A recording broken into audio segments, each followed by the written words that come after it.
What's up, y'all? This is Ty. How you doing? How y'all doing? Y'all good? Y'all good? Y'all got your Christmas shopping on? Listen, it's been crazy. It's been busy. I'm late with this. This was supposed to be up Wednesday, but hey, it's Friday. I'm putting it up now. Forgive me. But anyway, how y'all doing? Y'all know what I'm here for. Let me give my shout outs to my people. A. Henderson, Penny, June BLC, Simply Be Yourself 100, Quiet Guy, Brian Wilson, and House of Sir James. I like that, House of Sir. Don't they have like a real, that sounds important, House of Sir James. I like that name. It's very cool. It's got a cool ring to it. Anyway, I'm here to review, y'all like my tree? I'm here to review episode, what is this? Episode 3. No, it's not. It's episode 4. I'm sorry. Episode 4 of For Life on ABC, which comes on Wednesday nights on ABC. And man, I swear this show just gets better with each episode. Now, this episode, Aaron was doing a favor for Jamal. Jamal asked him to represent a cousin of a fellow inmate because Jamal ain't got that clout in jail, so he needs that clout. You need that safety. I was about to say something like, because when you in jail, but I don't know nothing about that, but according to the show, when you in jail, there's cliques and things, and you got to have some type of protection and some kind of clout up in there. So Jamal needs that clout. So he's saying, listen, I'll do this dude a favor by getting Aaron to represent his cousin. And that was, the inmate's name was Davi, and Davi's cousin, let me look at my notes, is Benjamin. And the thing is, Benjamin is in jail for witness tampering. And he didn't realize he was witness tampering. And he was helping out a so-called friend. And this has affected him because now he's a single dad, and now his children were taken away. But see, he doesn't want anything to do with Davi because Davi is like the criminal side of the family and things like that. But Davi's doing him a favor by having Aaron help out. Now, if Aaron wins this case and helps Davi's cousin, this helps Jamal. So you get the connection. So this helps Jamal with his clout in the jail, in the prison. So that makes sense. So it was a really good episode. While he's handling that case, he's having, his little flashbacks. He's jogging and he sees that his wife, he's flashing back to his wife leaving him while he was in jail for his best friend, Darius, which is foul, filthy, disgusting, low down, dirty. And so he has those issues. He's still dealing with that. On top of that, his parents are coming to town for Thanksgiving. And he has those issues too because while he was in jail for 9 years, his mother never visited him once. Not once. So Aaron got so much going on. And his daughter feels his pain because she's like, look at what has been happening to him. Look at what his mother's done to him. Look at what his wife has done to him. And his best friend, come on. And then what the police did to him and the prosecutors did to him. It just has so many layers. And that's what I like about this show. It's not, he's out and now he's free and he's happy. No, there's so many layers to it. And he has to deal with so much. And we see him pretty much unraveling. We see that he can't handle this stuff. And shout outs to the actor that plays Aaron, because I'm telling you, every time he's on screen, it's just electrifying for me. And I don't know when the Emmy nominations are, but that show needs an Emmy for writing and for acting because it's compelling. It's great. So now, where was I? So we see that his wife Marie is preparing for his mother to come, his parents to come. And his daughter, I agree with her. She's like, you getting all excited, all this about somebody who didn't even go see their own son. See, his daughter, what's her name, Jasmine? Aaron's daughter is riding. She's riding with her dad. She is all team dad. And I love that about her. She's all team. So now this case he's taken is out of state. I believe it's in Connecticut.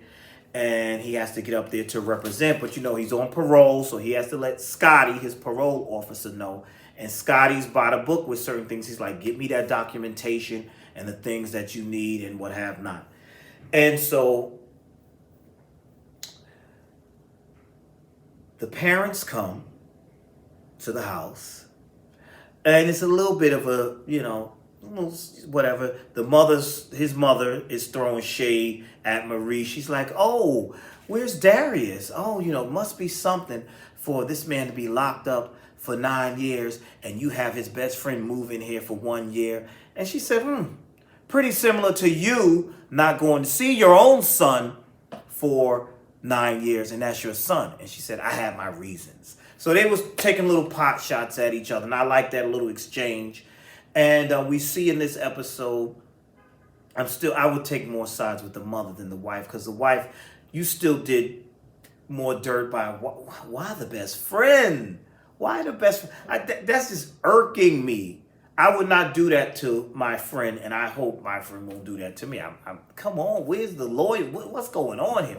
But anyway, we see another great scene where they're at the dinner table, and Aaron's mother says to him, listen, she apologized, and she said, "It's okay for you to release your anger out on me. I can handle it. And he's like, "No, it's all right. It's all right." Y'all notice every scene he talks like that. He's very, but he's an excellent actor. But Aaron, everything is real serious. Excellent. I couldn't do that role, but excellent. But I love how he's like trying to bottle up his pain, but you can tell he's angry, but he's trying to move on, and that whole struggle. I love all of that. So his mother's telling him, you can tell me, you can be angry with me, you can release all of this with me. And he's like, it's fine. But I thought that was a powerful scene when she came over to him, she hugged him, and then she gave her reasons as to why she did not visit him all those years. She said, "I couldn't bear to see my baby in jail. I couldn't bear to see you in shackles and chains. I just didn't want to see that." That's what she said. And I understand her point of view once she said that, but at first I was side-eyeing her like, you ain't seen your son? You ain't go see him not once? You thought he was guilty? What's going on? But she gave her perspective. She said that it was because she couldn't bear to see her son in conditions like that. So I understood that. So I give her that, and she did ask him for his forgiveness. Now his wife, I kind of get what was going on. I understand that she was conflicted because all of these years your husband is in jail and you want to move on with your life. But did you have to move on with the best friend? I just can't get over that. I just can't get over that. So we also see in this episode that Aaron gets a hold of her text messages, and he sees her conversation with Darius, and he wants some questions. And he wants some questions answered, I should say. And this was another powerful scene. There was some good scenes in this episode where he actually got to speak to Darius. And just that conversation between those two brothers in that car like that, two friends, and he's like, "We were friends from kids, and I've known you forever. I thought you were my ride or die." And Aaron was trying to pay him back for when he was paying some legal fees. And Darius is like, "I don't want it." And he tore the checks up and all that. "I don't want it. I don't need it." That's because his guilt is eating him for still betraying his friend by getting with his wife. And Aaron told him, "You told me to move. You told me while I was locked up to move on. So you, my friend, even after I looked you in your eyes, you thought I was guilty. You wrote me off." What could Darius say to that? And like that scene between them was just so powerful to me and so well acted. I was sitting here like, I felt the pain. I felt the pain on both ends. I felt it on Aaron's end, where Aaron is like, "Dude, you betrayed me. I would never have done that to you. Why would you do that?" And then I felt it on Darius's end, where it was like, "I'm sorry. I do love you as a friend, and that was messed up, and it just happened. I can't even." What else is there to say? And so, Aaron asked him, and I don't know how he did this. He asked him. He said, "Who made the first move?" Because see, Aaron needs some closure. He's like, "Who made the first move? Did Marie make the first move, or did you make the first move?" And Darius says that he made the first move. But you see, Aaron knows him. Aaron's like, "All these years, you're still not good at lying." So he knows that Marie made the first move. So this makes it it's just making it more complicated and making it sting more. So he confronts his wife. I'm saying, I know y'all tired of me saying powerful scene, but this episode was packed with great performances and great scenes that just got me right up in there. I was like, oh man, it was so good. So, scene with him and Marie, where he tells Marie, I went through your phone, I saw the text messages and whatever, and he's asking, he said, you counted me out. You jumped in with this dude, my friend. Of all people, why my friend? And the fact that you made the first move, that was just powerful right there. And, they're having that conversation. He said, listen, I gotta go. I can't stay here because it's hurting me. I love you, but all of this is hurting me. And I understand him because he's like, I'm here and I'm constantly reminded that slid off with my best friend while I was in jail. That I don't know if I could have been in that house. I don't know if I could have moved in with her like that. And of course, it hurts. It hurts the family. His daughter's hurting with this because she wants her father in the home. But Aaron is like, listen, nah, I'm going to go stay in my office. That's what I'm going to have to do because I can't do this. And I understood that. And I'm kudos to the writers because it's so complex. I understand all sides. I understand how Marie couldn't wait. Well, she didn't want to wait. She thought he was going to be in there forever. So she's like, look, I got to move on. I got to do what I got to do. But I also say at the same time, but why with his friend? And I understand all the hurt and the pain. It's like, it's just hurt and hurt and hurt after hurt. Like, first of all, the law enforcement did him dirty. Then his mother ain't coming to see him and the time that he was there. Then his best friend gets with his wife. It's just layer upon layer upon layer of hurt and pain. So yeah, really good episode. Really, really good episode. And of course, with the Benjamin, the case with Benjamin, let's get back to that a little bit. Benjamin's case is not looking good. He's tampering with evidence. It looks like he went to a witness and said some things to her. So when Aaron speaks to her, he finds out that actually Benjamin did not threaten anybody or do anything like that. He really didn't understand what he was doing when he went to the lady to tell her not to testify. So the woman ends up telling the truth. So Benjamin is free because she told the truth that it was the other guy who threatened the witness and was really doing the witness tampering. And it showed again and it triggered Aaron again. What about your friends? People you think are your friends will mess you up. And so Benjamin is sitting there like, so wow, that dude was going to let me get arrested, let me rot in here. And he threatened that witness. So again, that triggers Aaron too, because it's that same thing about friends and betrayal and who can you trust. And it had me sitting here thinking like, damn, who can you trust? Can you trust people? And just a really good episode. So now we're going to see, I guess now with Aaron out of the house, moved into the office. And I liked when he said, I'm going back to him and Marie. I liked when he said, you could have had any man you wanted with your fine self. I'm adding that part in there. You could have had any man you wanted with your fine self. Again, I'm adding that part in there. But why Darius? Why did you choose Darius? And see, that's how we're wired. Like, it's like, come on.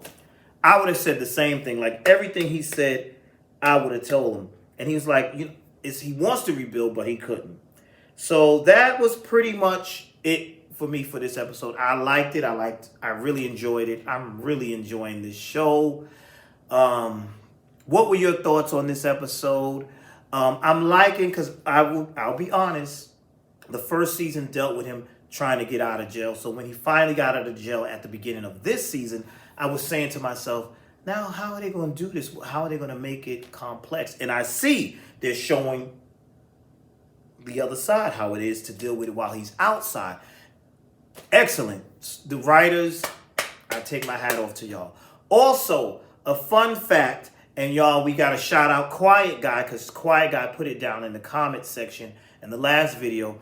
Isaac Wright Jr., the man who this show is based on, the real life guy who was a prisoner, who became a lawyer in prison and then got out, got himself out. He is actually running for mayor of New York City. Now, isn't that amazing? That is amazing. Now, Wouldn't that be something if he won that? And then, I mean, if this show is still running, you can add that into, later seasons of the show. Aaron running for mayor, if they want to follow everything that Isaac has actually done, the real life guy. But I thought that was cool and awesome to know that Isaac Wright, the guy who this show is based on, is now running for mayor of New York City. The same city that put him away for many years for a crime that he did not commit. He turned his life around, became a lawyer, and now got himself free, and now he's running for mayor. That's awesome. So hopefully if the show lasts, they can incorporate that into the show maybe in a few seasons or something like that, especially if he wins and becomes the mayor. But that's it. That's all I have for now. Thank you for watching. If you haven't already done so, please like, comment, and subscribe. And I will see you in the next video. Oh, one more thing. It should be uploaded by now. I'm on that Smule. I think that's how you say it. And that's a singing app. I'm going to start uploading some of the videos. I'm on there having fun, doing duets with people on this app. People I don't even know. Some of them I do know. This one lady, T. Trisha, awesome singer. Me and her did a song. I think it's Hallelujah. It's the soul version. I uploaded that onto the channel. It should be up now. But that's it. That's all I got for now. Thank you for watching. Please like, comment, subscribe, and you all be blessed.